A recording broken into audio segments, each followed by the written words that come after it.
നിഷാദ്, എനിക്കൊരു വ്യത്യസ്തമായ അഭിപ്രായം കൂടിയുണ്ട്. ഒരുപക്ഷെ പാർട്ടിയുടെ അഭിപ്രായത്തിൽ നിന്ന് വിഭിന്നമായി ഒരുപക്ഷെ സഖാവ് പത്മകുമാറിനെ ഈ ആരോപണം വന്ന തുടക്ക സമയത്ത് തന്നെ പാർട്ടി നടപടിയെടുത്തിരുന്നുവെങ്കിൽ പാർട്ടിയുടെ വജ്രശോഭയോടുകൂടി പാർട്ടിക്ക് കഴിഞ്ഞ തെരഞ്ഞെടുപ്പിനെ നേരിടാനാവും എന്ന് വിശ്വസിക്കുന്ന ഒരാളാണ്. അത്തരത്തിൽ നടപടിയെടുക്കുന്നതിൽ CPM പരാജയപ്പെട്ടു. CPM ആ രാഷ്ട്രീയ ബുദ്ധി അക്കാര്യത്തിൽ കാണിച്ചില്ല എന്ന വലിയ വിമർശനം ഉള്ള ഒരാളാണ് ഞാൻ. അപ്പോ അത്തരത്തിൽ നടപടി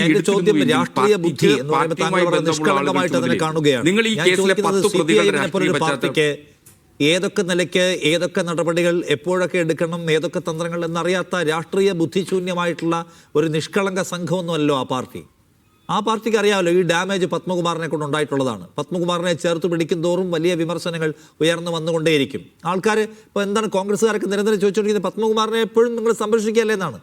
എന്നിട്ട് സംരക്ഷിക്കുകയാണ്. അപ്പോൾ ബുദ്ധി ഉദിക്കാനുള്ള സമയമൊക്കെ കഴിഞ്ഞു. അപ്പോൾ ഇത് ബുദ്ധിയുടെ വിഷയമല്ല, മറിച്ച് പത്മകുമാറിനെ കൈവിടാൻ കഴിയാത്ത വിധമുള്ള ലോക്കുണ്ട് എന്നല്ലേ നമ്മൾ മനസ്സിലാക്കേണ്ട ഹസ്കർ. അങ്ങനെയല്ല നിഷാദ്, അത്തരത്തിൽ വ്യാഖ്യാനിക്കുന്നതിന് പകരം ഒരുപക്ഷെ ഇത് നടപടിയെടുക്കാൻ താമസിച്ചു പോയി, വൈകിപ്പോയി എന്നുള്ളത് കൊണ്ട് നടപടിയിലേക്ക് പോകില്ല എന്ന വ്യാഖ്യാനത്തിലേക്കും വരേണ്ടതില്ല. നമുക്ക് വളരെ കൃത്യമായിട്ടറിയാം, CPMന്റെ ചരിത്രം അറിയുന്നവർക്കറിയാം, CPM ഒരു നടപടി എടുക്കണം എന്ന് തീരുമാനിക്കുന്നത് തെറ്റ് ചെയ്യുന്ന ഏതൊരു സഖാവിനെയും കൃത്യമായി നടപടിയെടുക്കുന്നതിന് പാർട്ടിക്ക് കഴിഞ്ഞിട്ടുണ്ട്. അതിൽ സഖാവ് EMS മുതൽ സഖാവ് VS അച്യുതാനന്ദൻ വരെ ഒരു നീളുന്ന പാർട്ടിയുടെ മുതിർന്ന നേതാക്കന്മാരെ വരെ പാർട്ടി നടപടിയെടുത്തിട്ടുള്ള ചരിത്രമുള്ളതാണ് CPMന്. അപ്പോൾ അതിൽ നിന്ന് മാറി നിന്നുകൊണ്ട് CPMന് നടക്കാനാവില്ല. അങ്ങനെ നടപടിയെടുത്ത സന്ദർഭമുണ്ട്, എടുക്കാതിരുന്ന സന്ദർഭമുണ്ട്. CPM പലതരത്തിലുള്ള സ്ട്രാറ്റജീസാണ് ഇത്തരം കേസുകളിൽ എടുക്കുക. ഒന്നുകിൽ CPM പറയുക അന്വേഷണം CPMനെ തകർക്കാനുള്ള പരിപാടിയുടെ ഭാഗമാണ്, ഞങ്ങൾ അംഗീകരിക്കുന്നില്ല. കോടതി വിധി CPMനെതിരാണ്, ഞങ്ങൾ അംഗീകരിക്കുന്നില്ല എന്ന ലൈൻ ചിലപ്പോൾ എടുക്കും. ചിലപ്പോൾ ആളുകളെ എടിപിടിയിൽ നിന്ന് മാറ്റിയ സന്ദർഭമുണ്ട്. ഇപ്പോൾ കണ്ണൂർ ജില്ലാ പഞ്ചായത്ത് പ്രസിഡന്റായിരുന്ന PP ദിവ്യയെ മാറ്റിയത് അന്വേഷണമൊക്കെ പൂർത്തിയാവുന്നതിന് മുന്നേ മാറ്റി. കാരണം എന്താണ്, പൊതുജന വികാരം പെട്ടെന്ന് പാർട്ടി മനസ്സിലാക്കി അവരോട് മാറാൻ പറഞ്ഞു. അവരെ എന്ത് ചെയ്തു, മുഖ്യധാരയിൽ നിന്നേ മാറ്റിക്കളഞ്ഞു. അന്വേഷണമൊക്കെ എപ്പോഴാണ് പൂർത്തിയായത്? പിന്നെയും സമയമെടുത്തില്ലേ? അപ്പോൾ എല്ലാത്തിൻ്റെയും അന്വേഷണവും കുറ്റപത്രവും അന്തിമ തീർപ്പും വരാൻ കാത്തിരിക്കാത്ത സന്ദർഭം ഉണ്ടായിട്ടുണ്ട്.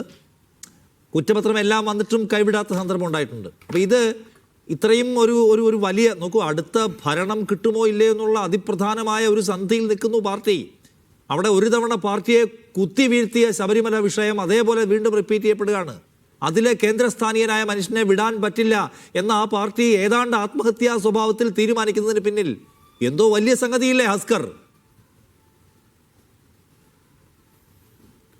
അല്ല നിഷാദെ, നമുക്ക് അത്തരത്തിലൊരു നറേറ്റീവ് ഇക്കാര്യത്തിൽ ഉണ്ടാക്കാൻ കഴിയുകയില്ല. അതൊരു ദുർബലമായിട്ടുള്ള വാദമുഖം മാത്രമായിരിക്കും. കാര്യം CPMനെ സംബന്ധിച്ചിടത്തോളം സഖാവ് പത്മകുമാറിനെതിരെ നിശ്ചയമായും നേരത്തെ നടപടിയെടുക്കണം എന്ന അഭിപ്രായമുള്ള ഒരാളാണ്. പക്ഷെ ആ നടപടിയെടുക്കാൻ വൈകിയത് പാർട്ടിയെ പ്രതിരോധത്തിലാക്കി എന്നുള്ളതും ആ പ്രതിരോധമാണ് കഴിഞ്ഞ തെരഞ്ഞെടുപ്പിലെ പരാജയത്തിന്റെ ഒരു ഘടകമാണെന്നുള്ളത് കൂടി ഓർമ്മിപ്പിച്ചുകൊണ്ട് തന്നെയാണ് ഇത്തരത്തിൽ പോകേണ്ടത്. മറിച്ച് നിങ്ങളിപ്പോഴും ചർച്ച ചെയ്യുന്നത് ഇതിലെ 3 CPM അംഗങ്ങളെയോ അല്ലെങ്കിൽ 3 CPIയുമായി ബന്ധമുള്ള ആളുകളുടെയും മാത്രം പേരുകൾ വെച്ചിട്ടാണ്. ബാക്കി 7ഓളം പ്രതികളുണ്ട്. ആ 7 പ്രതികളുടെ രാഷ്ട്രീയ ചായ്വിനെ കുറിച്ച് നാളിതുവരെ ഒരാളും വർത്തമാനം പറയുന്നില്ല. അവരുടെ പശ്ചാത്തലത്തിലുള്ളവരാണ്, അവരുടെ രാഷ്ട്രീയ പശ്ചാത്തലത്തിൽ ചർച്ച ചെയ്യുന്നില്ല. ശബരിമലയുടെ സ്വത്ത് സംരക്ഷിക്കാനുള്ള ബാധ്യത സർക്കാരിനെയാണ് ജനം ഏൽപ്പിച്ചിട്ടുള്ളത്, ദേവസ്വം ബോർഡിനെയാണ്.